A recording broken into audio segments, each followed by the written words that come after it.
Eu já fiz vídeo tanto sobre as classes quanto sobre as espécies de Daggerheart, mas uma coisa que eu ainda não falei foi sobre as comunidades. E o conceito de comunidade é para representar de onde foi que o teu personagem veio, qual que é a vivência dele, de qual grupo que ele faz parte, em qual ambiente que ele foi criado e como que isso afeta ele como pessoa. Em Daggerheart, a comunidade vai te dar uma característica, uma habilidade, uma coisa que vai beneficiar o teu personagem em algum momento. E o jogo conta com 9 comunidades, que a gente pode começar falando pela primeira delas, que é a chamada Highborn. E se o teu personagem for parte dessa comunidade, significa que ele faz parte da alta sociedade, que ele está acostumado com uma vida de luxos, de riqueza, de prestígio. E não são só pessoas que têm muito dinheiro, mas também muito poder. Então é claro que tem também aquela influência no campo político, econômico, e até por isso que a habilidade que é atrelada a essa comunidade, como não poderia ser diferente, é o privilégio. E o que o privilégio faz? Vai te dar vantagem nos testes que envolvam se relacionar com membros da nobreza, negociar preços e também dar aquela aumentada na tua reputação para que tu consiga fazer o que tu tá querendo. Para a segunda comunidade a gente tem a Loreborn, e aqui a gente tá falando de alguém que faz parte de um ambiente que valoriza o pensamento acadêmico, aquela coisa do conhecimento, do estudo. Então é um personagem que provavelmente vai ter uma certa proximidade com instituições de pesquisa, muitas vezes com foco em preservação da história, em desenvolvimento científico. É basicamente um personagem que curte o estudo e tem isso como estilo de vida dele. E todo esse acúmulo de conhecimento resulta justamente na habilidade que é fornecida por essa comunidade, que é a chamada Instruído.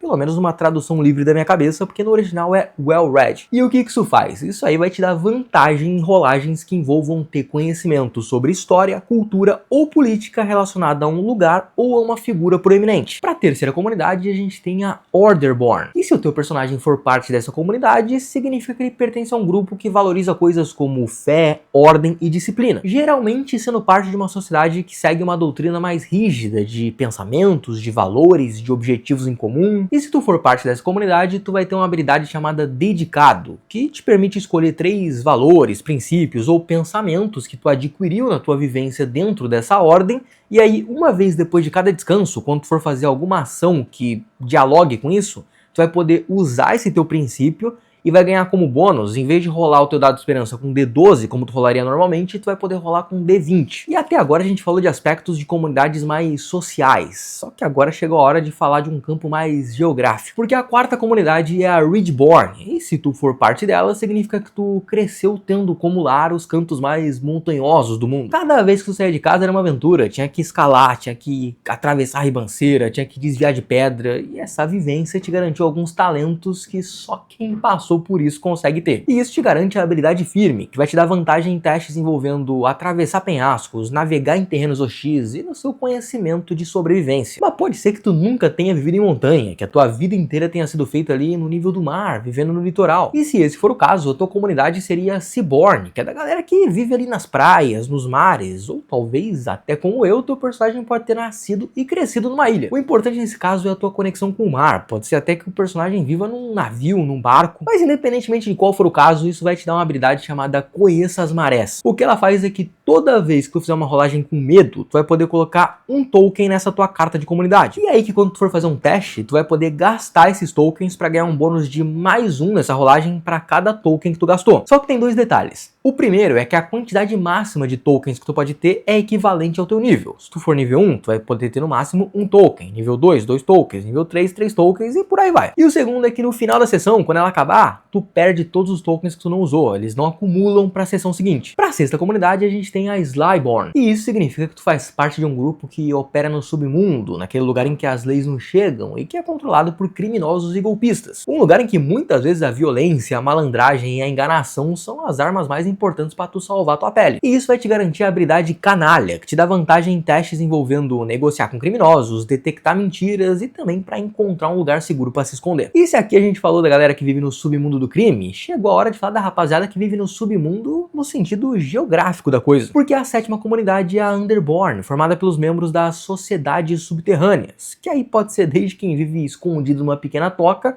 até os habitantes das grandes cidades lá das profundezas. E esse estilo de vida vai te garantir uma habilidade chamada Vivendo em Baixa Luz. E o que ela faz? Quando tu estiver num lugar escuro, tal qual aquele que tu chama de lar, tu vai ter vantagem em testes que envolvam se esconder, investigar ou perceber detalhes daquela área. E a gente falou de pessoas vivendo em montanhas, no litoral, no subterrâneo, mas para a próxima comunidade a gente vai falar de uma galera que pode ter vivido em todas essas.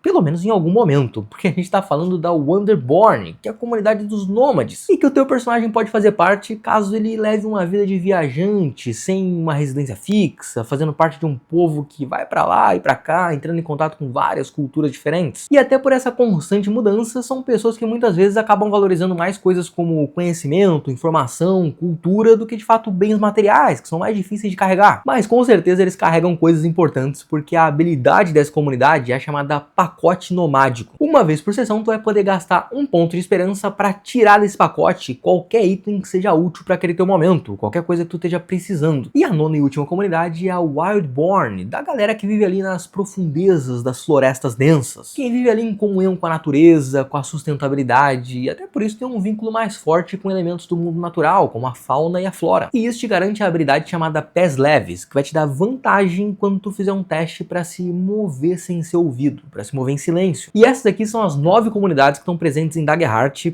pelo menos na versão básica, porque eles já estão com mais 6 comunidades em fase de testes. E eu vou falar aqui rapidamente sobre cada uma delas, porque a primeira delas é a Duneborn, que é da galera que vive ali nos desertos e que tem a habilidade chamada Oasis. E o que ela faz? Durante um descanso, quando você ou algum aliado estiver fazendo uma ação de descanso, tu vai poder escolher um dado para rolar de novo. A segunda é a Freeborn, e se tu for parte dessa comunidade, significa que tu viveu num lugar de tirania, mas conseguiu se libertar. Tanto que a tua habilidade é chamada Liberto, e o que ela faz é que quando tu fizer uma rolagem com medo, tu pode inverter o resultado, tu pode transformar o medo em esperança. A terceira é a Frostborn, do pessoal que vive ali nos terrenos mais gelados, de neve, de geleiras, e isso te dá a habilidade Resistente, que uma vez depois de cada descanso, tu vai poder ajudar um aliado na travessia de um terreno difícil sem gastar esperança. A quarta comunidade que está em fase de testes é a chamada Heartborn, que significa que o teu personagem faz parte de um ambiente mais humilde, de uma vila pequena, do interior, onde todo mundo se conhece. E isso te confere a habilidade Unido, que te permite que uma vez depois de cada descanso longo, tu possa transferir qualquer quantidade da tua esperança para algum aliado. A quinta comunidade é a Reborn, e ela é um pouco diferente, porque nesse caso tu faz parte de alguma comunidade, mas não se lembra de qual. E aí que se em algum momento do jogo tu lembrar qual que é a tua comunidade, ou tu entrar em alguma, tu vai trocar essa carta pela outra. Mas enquanto tu fizer parte da Reborn, a tua habilidade é a Família Encontrada, ou Família por Escolha, que vai te permitir que uma vez por sessão, tu gaste um ponto de esperança e use a habilidade da comunidade de qualquer um dos teus aliados. E esse teu aliado ainda vai ganhar um ponto de esperança como bônus. E por fim, a sexta é a Warborn, de alguém que faz parte de uma comunidade marcada pela guerra, pela violência, e isso te confere uma habilidade chamada Face Corajosa, que uma vez por sessão, quando tu tomar um ataque que vai te marcar um ponto de estresse, em vez disso tu pode gastar um ponto de esperança. E agora sim, essas aí são todas as comunidades que estão disponíveis no jogo. As 9 que já estão lá na versão básica, que já estão na versão final, e as outras 6 que estão em fase de testes. E como a gente viu, o impacto delas mecanicamente não é uma coisa muito profunda. A gente tem uma vantagem aqui, uma vantagem ali. As que fogem um pouco mais disso lá nas 9 básicas são principalmente a do Nômade e a do Litoral, que são exatamente as que eu gostei mais justamente por causa disso. Nessas outras 6 que estão em fase de testes, eu acho que eles deram uma variada que ficou mais legal. Eu gostei mais dessas do que das outras. Mas no geral, esse conceito aí das comunidades é uma coisa que impacta muito mais na narrativa do personagem do que na parte mais mecânica em si. Dito isso, me conta aí nos comentários qual dessas que tu gostou mais, tanto no sentido narrativo quanto mecânico. E aí, se tu chegou até aqui, deixa aquela curtida pra eu saber, eu também te convido a se inscrever no canal pra tu não perder os próximos vídeos, e até a próxima!